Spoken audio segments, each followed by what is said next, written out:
Hi everyone, this short attention span webinar will guarantee your sales success. What a statement. Kelly, what do you think? I think it's bold. It's very bold, but you don't get anywhere without being bold. That's right. That's right. So what we did was we threw some emails back and forth, and I said, Kelly, what items would you put on this list to guarantee success? And this is what we came up with. Now, we've got 18 different points to make. And look at how these 5 read. A lot of this is preparation. And we're going to get to some other stuff here. But I really believe in the value, the quality of the sales call. So I think if someone said to me, how do I become a sales rep? It's going to be, I'm going to say study. You know what? Any problem that you've had has been solved by somebody else. Why wouldn't you read everything? Why wouldn't you read How to Win Friends and Influence People, Spin Selling, I would, disc training. I would do all kinds of reading. I would Google. I would get on everybody's blog list. Study the craft. Study the craft. Understand that there's nothing new in sales. It's about listening. It's about problem solving. And this stuff goes back 30, 40, 50, 60, 100 years, as long as sales has been a profession. Next up is to know your industry. If you're in print, packaging, labels, signage, whatever your gig is, become an expert in it. You should be there. There's a plentiful amount of information out there. And then finally, I think you should study your customer and know what their industry is about. And you've heard Kelly and I talk about this before. The 3 reasons why someone buys from a particular vendor, salesperson. Number 1 is sales ability. Number 2, that they know their own industry. And number 3, that they know the customer's industry. Okay?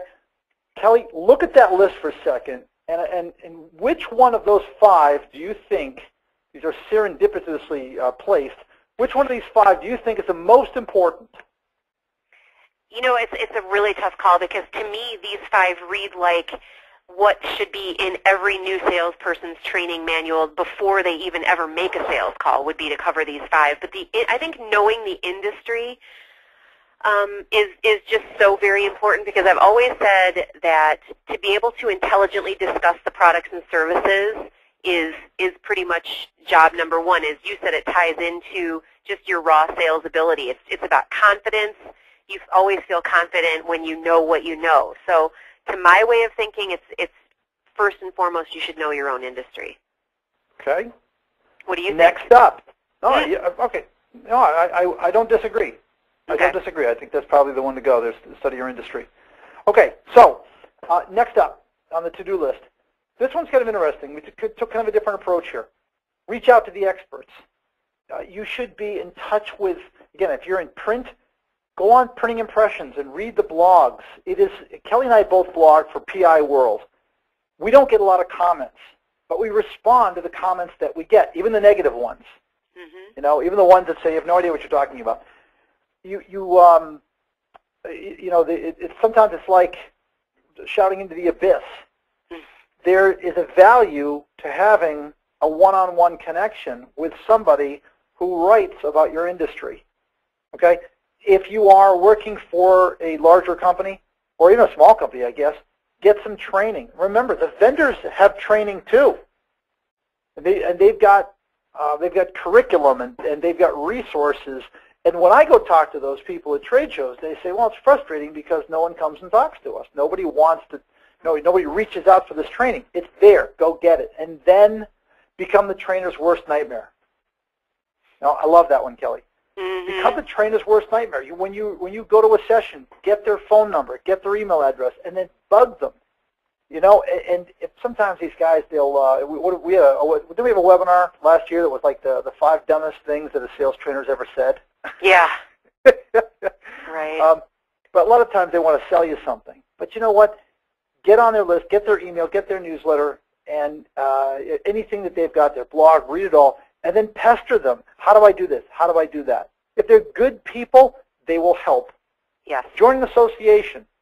Whatever industry you are in, there's a local association. It is not a big fee. You can probably join as an individual, Join that association because their job is to make you successful. Why wouldn't you join the trade association? Get a mentor. You know, I'm, 51 years old. I would love to have someone call me and say, what do? I get it all the time. Get that mentor. Have someone just check in on you. Again, get back to that first slide. Every problem that you're having has been solved by somebody else. This next one is one of Kelly's. Commitment. Commitment. Commit to this. Have that passion. Your success. Kelly, have you ever heard of someone who is working as absolutely as hard as they can and fail in sales? You know, no, not really. Mm-mm. The diligent succeed, right? Yeah, absolutely. You commit, and you say to yourself, and what's the commitment you're going to make? You're going to say, I will not fail because of a lack of effort. That's the statement to make. All right, Kelly, same question. Look at this page and tell me which one you think jumps out at you. Well, I guess I'm going to be a little biased. In these 6, without question, commitment has to be the most important. Because as you mentioned, it goes hand in hand with diligence. It then kind of ties into to being, well, not only committed, but just having an executable plan and just being driven and determined and all those great things that we need to be successful in sales. So they're all very important. And again, I know that a lot of these focus on knowledge. And then, of course, there's networking. Fantastic. But without commitment, I just don't see how you can succeed. All right. And then finally, on the to-do list, it's about talking. It's about, okay, you only get 2 minutes to talk to someone. What are you going to say? To condense it down to the elevator pitch, I think you've got to have that. You've got to have something that is a brief summary of who you are. Build that brand. I am resourceful. I build ideas. We help our customers to find their customers. What is it that you are going to work towards? There's that diligence thing again. No surprise that there's 2 different versions of it. Again, the diligent succeed 100% of the time. Kelly, you threw in goals. You know, and I forgot to ask you about that before we hit the switch. And that's a great one because, you know, I think you have to have short-term goals and long-term goals. You know, you have that New Year's resolution kind of goal, but I think it's okay to have a goal for the quarter, a goal for the week even. Well, and there are different kinds of goals, too. I mean, we're talking about there can be activity goals, there can be volume goals, income goals, goals that the company sets for you. There can be so many different kinds, and I am continually shocked when I find out that people are out there operating with no goals of any kind. Where, you know, how much money do you want to make this year? Blank stare. How much revenue do you need to bring in order to pull your quota and you know, have your boss be thrilled with your performance? Complete blank stare. So these are the kinds of things we have to be thinking about in order to really get us where we want to be, which is being able to articulate that and say, I want this. And when I was a sales manager, I used to have my salespeople talk not only about income, but tell me something you want to do for yourself this year. Tell me something you want to learn this year. And when you know, again, we talk about this all the time. When you get to the end of the year, how are you going to be able to say that was a great year versus, wow, that year, you know, kind of stunk, or that was just an okay year? Mm-hmm. And then, of course, with that comes the reward system. Now, then that really gets down to motivation. There's 2 types of motivation, the carrot and the stick. Well, you know, develop that reward system. Even if it's just, hey, if I make X number of calls every day this week, I'll take myself out for lunch on Friday. That's perfect. You know, that's great. Develop that reward system. And then focus on those verticals, those niche markets that you think that's something that I'm interested in, I'm knowledgeable about, and I can become an expert in. Healthcare, you know, automotive, restaurant, colleges, universities, or just something like trade shows. You know, something that's that kind of vertical. Focus on those. Another great way to be successful. And then that final one, Kelly, another one of yours, own a clear and different message. I love that. Tell me about that.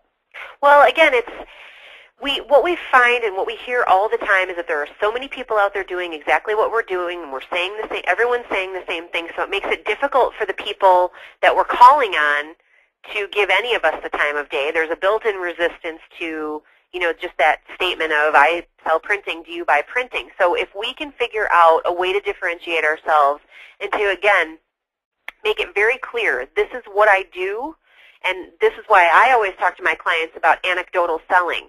I worked in this particular vertical market. I worked with this company. This was the problem that they had, and this was how I helped them solve it. It's a very clear way to tell a story that helps other people relate to you and understand, oh, that's why she's calling me. That's why he's calling me. So the more we can kind of really distill what we do down to a way that helps other people be able to apply it and understand it, it really does make all the difference. All right. Well, there you go. There's 18 points towards guaranteed 100% sales success. Just follow those 18 points and you're good, right? Guaranteed. Guaranteed. All right, everybody. We'll talk to you on next week's Short Attention Span webinar. Kelly, thank you very much. Thanks, Bill.